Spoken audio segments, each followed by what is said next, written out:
Կերպարը լինելու է սպիտակաձյունիկի այն խորթ մաման, որ հայլուն ասում է, ասա ինձ ասա հայելի, ով է անթերի ավելի։ Սկիզբը հենց տենց էլ սկսում է, նստած եմ պրոցեդուրայի այդ ինչի վրա պրոցեդուրայի այդ որ պարկում են դրա վրա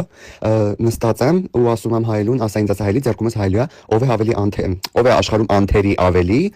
ու ոնց որ աշխատողները միառժամանակ այդտեղ ասում են դու իմ հիասքանչ թագուհի, ու արդեն այդ կտրվմակադրը սկիզբը սկսում է երաժշտության տակ, այդ կինոյական այդ մուլտիկական երաժշտության տակ, այդ թագուհին քայլում է, ոբշեմ բացեք դռները բացվում են, ինքը մտնում է, ինչ որ կախարդական էֆեկտներ եմ ուզում տամ, ոբշեմ գնում է ասում է, ասա ինձ ասա հայելի, ով է անթերի ավելի, հայելին պատասխանում է, քո գեղեցկությունը հզոր է անասելի, բայց կա մեկը հիրավի, ով հաղթում է քեզ անդառնալի, ով է նա ասա ինձ, սպիտակաձյունիկն է իմ թագուհի, ոչ, ինչ պետք է անեմ, միայն մեկ ճանապարհ կա թագուհի, դու պետք է գնաս անթերիս, ինչ պետք է անեմ, միայն մեկ ճանապարհ կա թագուհի, դու պետք է գնաս անթերիս, ու ընկնում է ճամփա,